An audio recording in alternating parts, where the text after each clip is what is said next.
नमस्कार, आप देख रहे हैं न्यूज डीएनए इंडिया। अब होगा खबरों का डीएनए। प्रख्यात स्वतंत्रता संग्राम सेनानी, उत्तर प्रदेश के प्रथम मुख्यमंत्री, भारत रत्न पंडित गोविंद बल्लभ पंत जी की पावन जयंती कार्यक्रम में आज इस मंच पर उपस्थित पूर्व सांसद एवं पंडित गोविंद बल्लभ पंत जी की पुत्रवधू श्रीमती इला पंत जी, मंच पर उपस्थित मेरे मंत्रिमंडल के सहयोगीगण, विधि एवं न्याय मंत्री श्री ब्रजेश पाठक जी, नगर विकास के मंत्री श्री आशुतोष टंडन जी, श्रम एवं सेवायोजन के मंत्री श्री स्वामी प्रसाद मौर्य जी, पर्यटन एवं संस्कृति मंत्री डॉक्टर नीलकंठ तिवारी जी, प्रदेश के मुख्य सचिव श्री आर के तिवारी जी, आज के इस समारोह में उपस्थित पंडित गोविंद बल्लभ पंत स्मृति समिति से जुड़े हुए सभी पदाधिकारीगण, उपस्थित भाइयों बहनों एवं प्यारे बच्चों,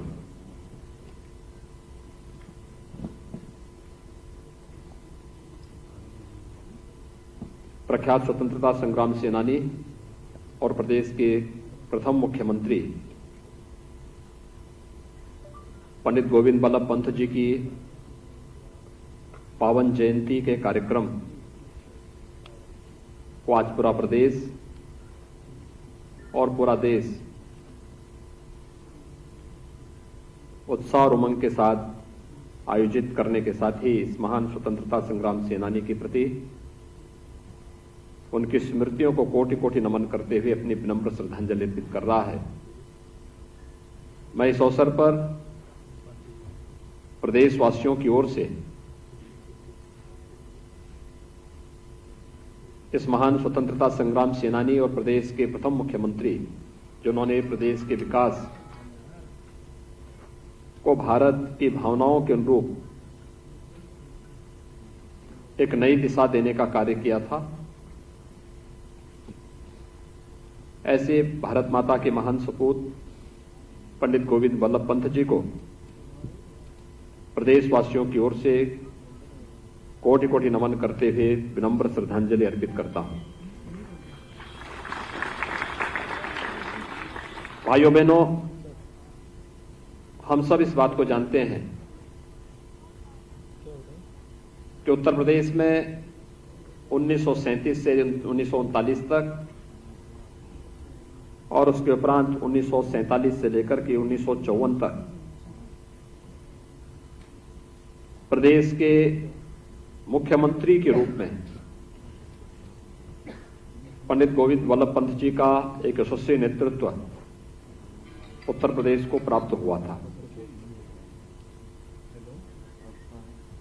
वे प्रख्यात स्वतंत्रता संग्राम सेनानी थे। आज के उत्तराखंड के अल्मोड़ा जनपद के एक छोटे से गांव में उनका जन्म हुआ।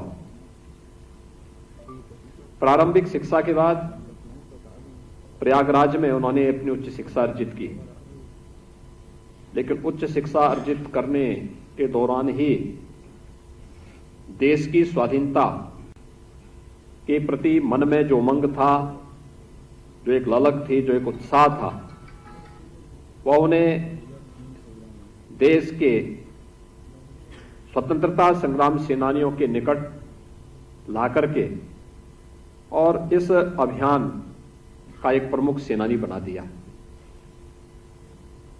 1921 का गांधी जी के आह्वान पर असहयोग आंदोलन हो या फिर उसके उपरांत भारत छोड़ो आंदोलन या वे सभी अभियान जिन्हें देश की स्वाधीनता के लिए देश के उस समय के स्वतंत्रता संग्राम सेनानी आगे बढ़ा रहे थे, उनमें प्रत्यक्ष भागीदारी करके उनका नेतृत्व करते हुए उन्होंने अपने जीवन का एक हिस्सा बना लिया था। लखनऊ का काकोरी कांड, जिसमें भारत के खजाने को भारत के खिलाफ अंग्रेजों की इस कुटिलता का जवाब देने के लिए पंडित रामप्रसाद बिस्मिल के नेतृत्व में उस समय के क्रांतिकारियों ने इसी लखनऊ के काकोरी नामक स्थान पर अंजाम दिया था। बाद में पकड़े जाने पर पंडित गोविंद वल्लभ पंत जी के द्वारा ही उन क्रांतिकारियों के पक्ष में अपील की गई। उनके मुकदमों को लड़ने के लिए एक अभियान उस समय उन्होंने चलाया था। वो अलग विषय है कि उस समय के कांग्रेस के कुछ नेताओं ने असहयोग के कारण उन्हें सफलता नहीं प्राप्त हो पाई, लेकिन क्रांतिकारियों के उस क्रांति के आह्वान का समर्थन करते हुए उनका न्यायालय में उनकी पैरवी करने के लिए स्वतःस्फूर्त भाग के भाव के साथ जाना, यह स्वाधीनता आंदोलन के उन पक्षों को, क्योंकि महात्मा गांधी इसे तो प्रेरित थे ही, लेकिन गोपाल कृष्ण गोखले के आह्वान पर क्रांति की इस ज्वाला को जन जन तक पहुंचाने के इस आह्वान का भी पुरजोर समर्थन करते थे। और यही कारण था कि क्रांतिकारी गतिविधियों में प्रत्यक्ष और प्रत्यक्ष भागीदारी के साथ ही उन सभी क्रांतिकारियों की पैरवी बिना किसी हिचक के उनके द्वारा निरंतर की जाती रही।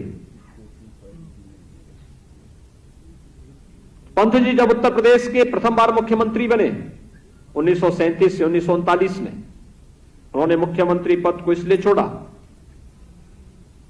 क्योंकि इस समय की ब्रिटिश सरकार ने बिना भारत की सहमति के द्वितीय विश्व युद्ध में भारत की सहभागिता सुनिश्चित की और इसके विरोध में उन्होंने अपने पद से त्यागपत्र दे दिया। आजादी के बाद 1947 में फिर से उत्तर प्रदेश के मुख्यमंत्री के रूप में उन्होंने अपना कार्य प्रदेश के अंदर प्रारंभ किया। हम सब जानते हैं कि आज प्रदेश का जो राजकीय चिन्ह है, जिसमें गंगा, यमुना, प्रयागराज का संगम, मर्यादा पुरुषोत्तम भगवान श्री राम का धनुष बाण का उल्लेख उसके साथ किया गया है, यह चिन्ह भी अगर किसी ने सहमति दी, स्वीकृति दी, तो पंडित गोविंद वल्लभ पंत जी ने मुख्यमंत्री के रूप में सहमति दी। यानी भारत और भारतीयता के प्रति, अपनी परंपरा, अपनी संस्कृति के प्रति उनके मन में किस प्रकार का भाव था, ये उत्तर प्रदेश के राजकीय चिन्ह से स्पष्ट हो जाता है। उत्तर प्रदेश नाम, ये उत्तर प्रदेश अवध और आगरा दो संयुक्त प्रांतों से मिलकर के बना था। उत्तर प्रदेश का नाम, जैसे हम 24 जनवरी 1950 को उत्तर प्रदेश के रूप में जानते हैं, यह भी पंडित गोविंद वल्लभ पंत जी की ही देन है, जिसे आज हम उत्तर प्रदेश के रूप में जान रहे हैं। तो स्वाभाविक रूप से उस समय उत्तर प्रदेश के विकास के लिए किस प्रकार की कार्य योजना बननी है, उत्तर प्रदेश को किस पथ पर आगे बढ़ना है। पंडित गोविंद वल्लभ पंत जी जिस समय उत्तर प्रदेश का नेतृत्व कर रहे थे, उत्तर प्रदेश की प्रति व्यक्ति आय उस समय देश की प्रति व्यक्ति आय के समान थी, उससे अच्छी थी।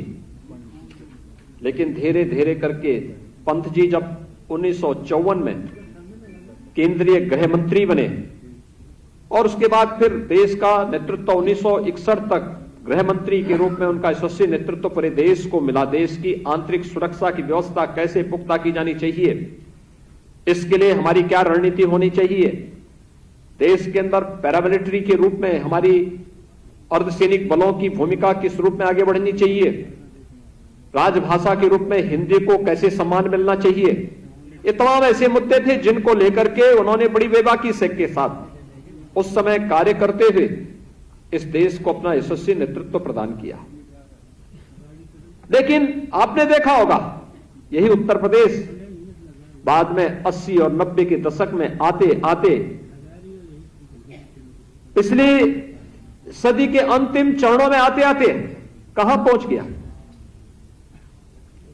2015-16 में जब हम उत्तर प्रदेश की प्रति व्यक्ति आय देख रहे थे, देश की जो प्रति व्यक्ति आय है नेशनल एवरेज से 1/3 पे रह गया।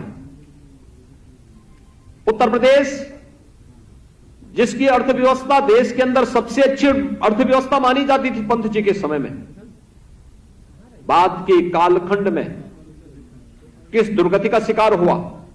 हम एक समय में उत्तर प्रदेश के अंदर देश की छठी अर्थव्यवस्था तक सीमित रह गए थे। पंत जी के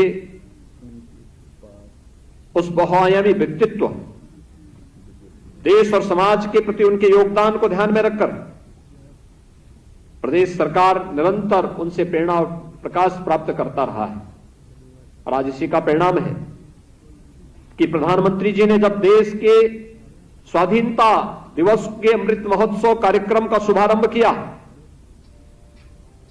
यह वर्ष चोरी चोरा के ऐतिहासिक कांड का भी शताब्दी वर्ष भी है।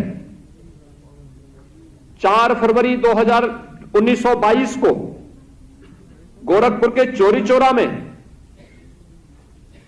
उस समय के क्रांतिकारियों ने, किसानों ने, मजदूरों ने अंग्रेज हुकूमत के खिलाफ एक क्रांति का बिगुल फूंका था।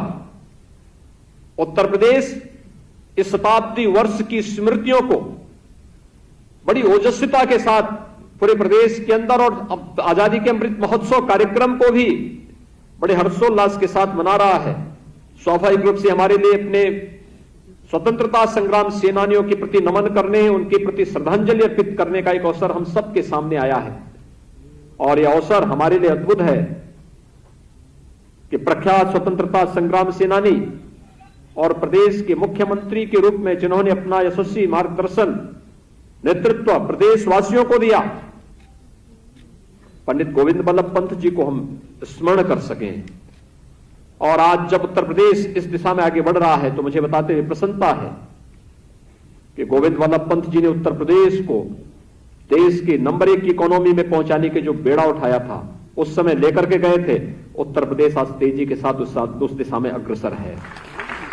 विगत 4 वर्ष के दौरान उत्तर प्रदेश देश की दूसरे नंबर की अर्थव्यवस्था बनी है। उत्तर प्रदेश की कानून व्यवस्था देश के अंदर आज एक नजीर के रूप में प्रस्तुत की जा रही है। उत्तर प्रदेश विकास के कुछ नए प्रतिमान स्थापित करते हुए इंफ्रास्ट्रक्चर डेवलपमेंट के जिस एक नए फील्ड में प्रवेश किया है, वह उत्तर प्रदेश को आने वाले समय में उस दिशा में अग्रसर करेगा जहां पर इन महान स्वतंत्रता संग्राम सेनानियों ने उत्तर प्रदेश को और देश को देखने का सपना साकार किया था। हम सब आभारी हैं प्रधानमंत्री मोदी जी के, जिन्होंने अमृत महोत्सव वर्ष में देश के इन सभी महान स्वतंत्रता संग्राम सेनानियों की स्मृतियों को जीवंत बनाने के लिए एक नई पहल प्रारंभ की है। और मैं धन्यवाद दूंगा श्रीमती इला पंत जी को, जो आज यहां पर स्वयं इस समारोह में उपस्थित हुई हैं। यहां पर पंडित गोविंद बल्लभ पंत एक स्मृति समिति है, स्मारक समिति है। वह समिति हर वर्ष इस कार्यक्रम को आयोजित करती थी और मुझे प्रसन्नता है कि आज इस वर्ष इस समारोह में आप स्वयं भी इस समारोह में उपस्थित हुई हैं। मैं इस अवसर पर आपका हृदय से स्वागत करता हूं, अभिनंदन करता हूं। मुझे प्रसन्नता है कि इस अवसर पर आपके पुत्र श्री सुनील पंत जी भी इस कार्यक्रम में उपस्थित हुए हैं, अन्य शुभचिंतकगण उपस्थित हुए हैं। आज उत्तर प्रदेश के सभी 75 जनपदों में ये समारोह आयोजित हो रहे हैं। भारत माता की इस महान सपूत, प्रख्यात स्वतंत्रता संग्राम सेनानी और प्रदेश के प्रथम मुख्यमंत्री पंडित गोविंद बल्लभ पंत जी को हम सभी लोग न केवल उनकी स्मृतियों को नमन करते हुए उन्हें अपनी श्रद्धांजलि अर्पित कर रहे हैं, बल्कि उनकी प्रेरणा और प्रकाश से हम एक नई दिशा प्राप्त कर रहे हैं। इस अवसर पर मैं एक बार फिर से प्रदेशवासियों की ओर से आपका, आपके परिवार के सभी सदस्यों का हृदय से स्वागत करता हूं, अभिनंदन करता हूं और उत्तर प्रदेश के प्रथम मुख्यमंत्री के रूप में उत्तर प्रदेश वासियों को एक नई दिशा देने वाले प्रख्यात स्वतंत्रता संग्राम सेनानी पंडित गोविंद वल्लभ पंत जी को उनकी पावन जन्म जयंती समारोह के अवसर पर उनकी स्मृतियों को कोटि कोटि नमन करते हुए प्रदेशवासियों की ओर से उन्हें विनम्र श्रद्धांजलि अर्पित करता हूं। धन्यवाद। जय हिंद। बहुत बहुत धन्यवाद माननीय, आपके इस प्रेरणादायी उद्बोधन के लिए। एक बार पुनः सभी से निवेदन करूंगी कि करतल ध्वनि के माध्यम से माननीय मुख्यमंत्री जी का आभार व्यक्त करें। धन्यवाद। मैं अति आदर के साथ निवेदन करूंगी अपर मुख्य सचिव सचिवालय प्रशासन विभाग उत्तर प्रदेश शासन श्री हेमंत राव जी से कि अपने धन्यवाद ज्ञापन से हमें कृतार्थ करें।